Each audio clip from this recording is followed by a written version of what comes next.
नमस्कार दोस्तों। तो दोस्तों कैसे हैं आप सब की तैयारी कैसे चल रही है केवीएस एग्जाम की। दोस्तों इस वीडियो में हम लोग बात करेंगे हिंदी के ऊपर। और अभी तक हिंदी का ऑलरेडी 8 क्लास आ चुका है। यदि आप लोग नहीं देखे हैं तो सभी क्लास देख लें। केवीएस हिंदी करके प्ले लिस्ट बना हुआ है, आप लोग सभी क्लास अच्छा से देख लें। आपको एग्जाम में 100% हेल्प करेगा। और जितना भी क्लास आगे भी आएगा आप लोग कंटिन्यू देखते रहें। आप अपने दोस्तों में भी शेयर करें। ओके दोस्तों, अभी हम लोग जो पढ़ रहे हैं वो समास पढ़ रहे हैं और इसमें ऑलरेडी 4 क्लास हो चुका है। ओके, तो यदि आप लोग समास वाला पिछला 4 क्लास नहीं देखे हैं तो आप लोग सभी क्लास देख लें, उसके बाद आपको सब कुछ अच्छा से समझ में आ जाएगा।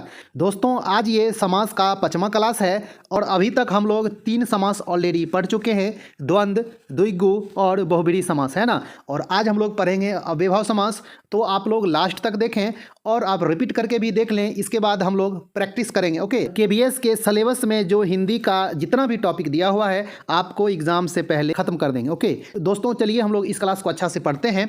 और यदि आप लोग हिंदी का, कंप्यूटर का, जीके जीएस, करंट अफेयर्स का एक अच्छा खासा कंटेंट लेना चाहते हैं तो आप चैनल को जरूर सब्सक्राइब कर लें, आप अपने दोस्तों में भी शेयर करें। ओके, यदि आपको क्लास अच्छा लगेगा तो आप सुपर थैंक्स भी दे सकते हैं। ओके, इसका भी ऑप्शन ऑलरेडी एक्टिव हो चुका है। तो दोस्तों चलिए हम लोग क्लास को शुरू करते हैं और देख लेते हैं हम लोग आज अव्ययभाव समास। ओके, जैसा कि आप लोग जानते हैं सबसे पहले आपको परिभाषा बताते हैं, इसका जो बेसिक होता है वो आपको बताते हैं, फिर आपको इस पे एग्जाम्पल समझाते हैं और उसके बाद हम लोग एमसीक्यू टाइप पे अच्छा से प्रैक्टिस करते हैं ना। तो सबसे पहले आप लोग देखें कि अव्ययभाव समास क्या होता है और इसको किस तरह से आप लोग पकड़ेंगे, इस समास को कैसे आप लोग आसानी से छांट सकते हैं, आपको ये भी बताएंगे। लेकिन इससे पहले आप लोग सबसे पहले इसका परिभाषा देखें कि अव्ययभाव समास उसको कहते हैं जिस समास के पूर्व पद अव्यय हो अर्थात प्रधान हो उसे अव्ययभाव समास कहते हैं। यानी कि इसका जो प्रथम पद होगा, पूर्व पद जो होगा वो आपका प्रधान होगा। ओके, प्रधान के साथ साथ क्या होगा, अव्यय होगा। ओके, अव्यय का अर्थ होता है कि खर्च ना होने वाला, जिसका व्यय ना हो उसको हम लोग कहते हैं अव्यय। तो आप लोग अच्छा से ध्यान में रखिएगा, इसका जो प्रथम पद होता है वो प्रधान होता है। तो आपसे एग्जाम में क्वेश्चन ऐसे भी पूछता है कि जिस समास का प्रथम पद प्रधान हो, प्रथम पद अव्यय हो, उसको कौन सा समास कहा जाता है, तो उसको अव्ययभाव समास कहा जाता है। आप लोग अच्छा से ध्यान में रखिएगा। ओके, तो आइए सबसे पहले इसका हम लोग एग्जाम्पल समझें कि अव्ययभाव समास का एग्जाम्पल क्या है और आप लोग इसको आसानी से कैसे पकड़ सकते हैं कि ये समास अव्ययभाव समास होगा। और इसमें सबसे पहले आप लोग एक चीज़ को अच्छा से ध्यान में रखेंगे कि जिस शब्द में दोहराव हो वो अव्ययभाव समास होगा। आप लोग इसको थोड़ा अच्छा से ध्यान में रखेंगे। जैसे कोई रिपीट वाला आ जाए शब्द, जैसे दिनों दिन, आपको लिख दे दिनों दिन, रातों रात, इस तरह से आपका आ जाए तो आप लोग समझ जाएंगे कि ये अव्ययभाव समास होगा। इस तरह के रिपीटेशन वाला, दोहराव वाला जो आपको शब्द दिखेगा, समास दिखेगा, उसको आप समझ जाएंगे कि ये अव्ययभाव समास है। और भी आपको आगे बताएंगे कि आप लोग कैसे आसानी से पकड़ सकते हैं कि ये अव्ययभाव समास होगा। ओके, अब आइए इसका हम लोग कुछ एग्जाम्पल देखते हैं, धीरे धीरे आपको समझ में आने लगेगा। ओके, तो आप लोग अच्छा से इस बात को ध्यान में रखेंगे कि जिस समास का प्रथम पद प्रधान हो और अव्यय हो उसे अव्ययभाव समास कहा जाता है। जैसे कि आपका आ गया यथाशक्ति, तो इसमें जो प्रधान शब्द है वो आपका क्या है, यथा। यथा का अर्थ एक तरह से निकल जाता है कि उसके अनुसार, किसके अनुसार, तो शक्ति के अनुसार, है ना। आप सिर्फ लिखेंगे शक्ति तो ठीक है, शक्ति तो एक शब्द हो गया और इसके आगे हम लोग यदि लगा देंगे यथा तो इसका अर्थ हो गया शक्ति के अनुसार, है ना। मतलब इसका पूरा अर्थ ही क्या हो गया, एक तरह से चेंज हो जाता है। ये यथा जो है वो अपने आप में एक तरह से क्या है, प्रधान है इसमें। ओके, तो जहाँ भी आपको इस तरह का शब्द दिखे, यथाशक्ति, यथासंभव, तो आप लोग समझ जाएंगे कि ये अव्ययभाव समास है। ओके, इस तरह का जो भी शब्द तो उसको आप अव्ययभाव समास में रखेंगे, आपका आंसर बिल्कुल सही होगा। ओके, इसी तरह से हम लोग एग्जाम्पल देखते हैं, उसके बाद आपको धीरे धीरे सब कुछ समझ में आने लगेगा। इसके बाद क्या है दोस्तों, यथा कर्म, मतलब कर्म के अनुसार, मतलब जैसे एक सीक्वेंस में आ रहा है, कर्म के अनुसार ये लिखा हुआ है, एक सीक्वेंस में लिखा हुआ है, उसके लिए जो एक शब्द जो लिखा जाता है वो यथा कर्म, है ना। तो आप लोग इसको अच्छा से ध्यान में रखिएगा। अव्ययभाव समास का जो प्रथम पद होता है वो प्रधान होता है और ये अव्यय होता है, ये अपने आप में एक अर्थ प्रदान करता है। जैसा कि आपको इससे पहला वाला बताए थे, यथाशक्ति, शक्ति के अनुसार, उसी तरह हो गया यथा कर्म, कर्म के अनुसार। और उसके बाद क्या है, यथासंभव, मतलब जितना संभव हो सके, है ना। यथासंभव मतलब जितना संभव हो सके उस अनुसार काम किया जाता है ना। तो आप लोग देख रहे हैं जो भी यथा यथा करके जो आ रहा है शब्द, तो ये सब अव्ययभाव समास में आता है। ओके, तो आप लोग इसको ध्यान में रखेंगे, आपको एग्जाम में बहुत ज़्यादा हेल्प करेगा। चलिए अगला देखते हैं। इसके बाद क्या है दोस्तों, यथाविधि, विधि के अनुसार। इसमें भी यथा लगा हुआ है, तो आप लोग देख रहे हैं यथा संभव, यथा कर्म, यथा शक्ति, यथा विधि, इस तरह से जो भी शब्द आ रहे हैं तो ये सभी के सभी अव्ययभाव समास में आ रहे हैं। ओके, इसके बाद देखें क्या है एग्जाम्पल। चलिए, आमरण मतलब क्या, मरने तक। आपका जैसे ये होता सिर्फ मरण होता तो इसका अर्थ तो होता है जैसे मरना, और इसके आगे आपका लग गया आ, तो आमरण। आप लोग सुनते होंगे कि आमरण अनशन कर रहा है ना, तो इसका अर्थ होता है मरने तक, जब तक मर नहीं जाएंगे तब तक अनशन करते रहेंगे, है ना।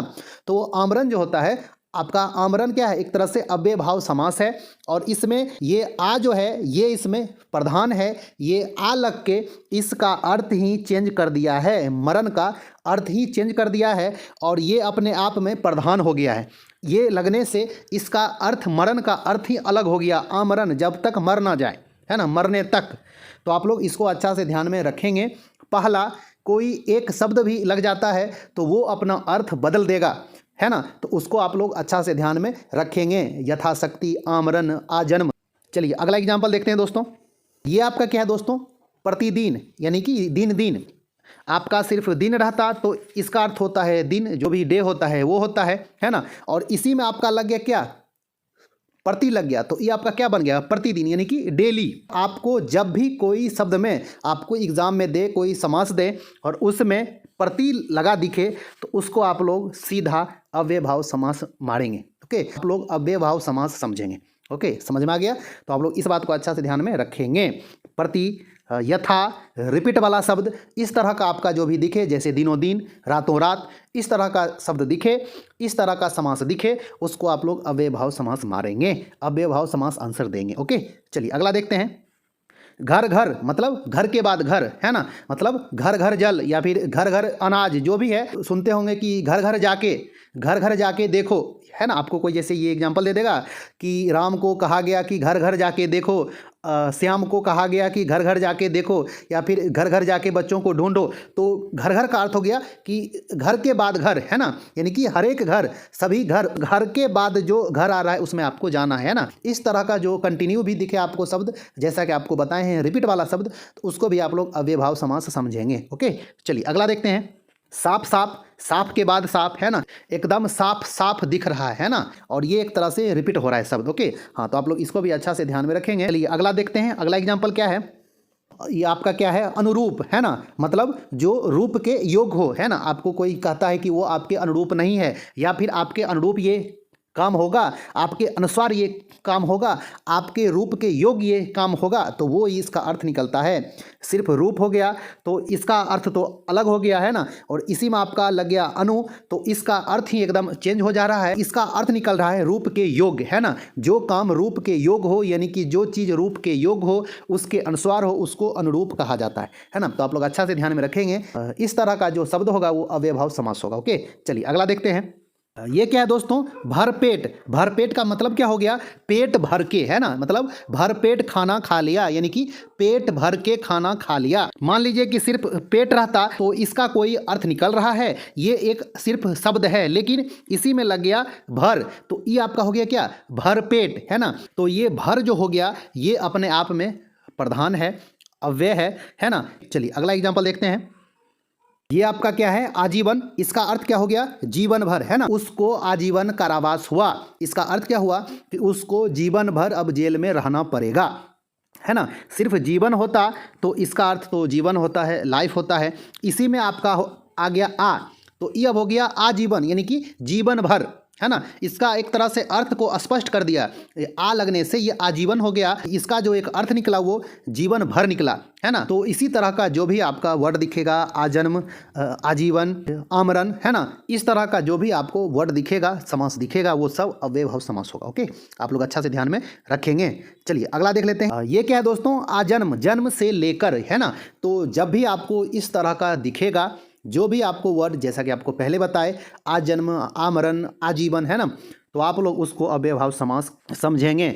और इसी तरह का आप ज़्यादा से ज़्यादा आपको प्रैक्टिस करना पड़ेगा, एकदम क्लियर हो जाएगा। बस आपको ज़्यादा से ज़्यादा प्रैक्टिस करने की ज़रूरत है। और जैसा कि आपको कुछ बातें बताएं कि अव्यय भाव समास में आपको क्या ध्यान रखना है, किस बात को आपको ध्यान में रखना है। जैसे आपको शब्द में, समास में यथा दिखे, प्रति लगा दिखे, रिपीटेशन दिखे, जो शब्द रिपीट कर रहा है, जैसे दिनों दिन, रातों रात, इस तरह का जो भी दिखे, वो सभी का सभी अव्यय भाव समास होगा। ओके। और जैसा कि आपको एग्जांपल बताए, इसको भी आप अच्छा से ध्यान में रखेंगे और हम लोग इस पर ज़बरदस्त प्रैक्टिस भी करेंगे। ओके, तो आप लोग इन सभी बातों को अच्छा से ध्यान में रखेंगे। और अब 2 समास रहा, दोनों पे हम लोग एक वीडियो में देख लेंगे। उसके बाद हम लोग समास पे अच्छा से प्रैक्टिस कर लेंगे और फिर न्यू टॉपिक हम लोग पढ़ेंगे। ओके, आप लोग यदि पिछला वाला वीडियो नहीं देखे हैं तो सभी वीडियो को देख लें। तो पिछला वाला तीनों समास नहीं देखे हैं तो अच्छा से देख लें, अच्छा से रिपीट करके देख लें, प्रैक्टिस भी करवाएं। आप लोग प्रैक्टिस भी कर लें, आपको 100% एग्जाम में हेल्प करेगा। ओके, तो दोस्तों आपको यदि ये क्लास अच्छा लगा होगा तो वीडियो को लाइक कर दें। आप अभी तक चैनल को सब्सक्राइब नहीं किए तो सब्सक्राइब कर लें। तो दोस्तों मिलते हैं एक अच्छा खासा न्यू वीडियो लेके, तब तक के लिए धन्यवाद, नमस्कार।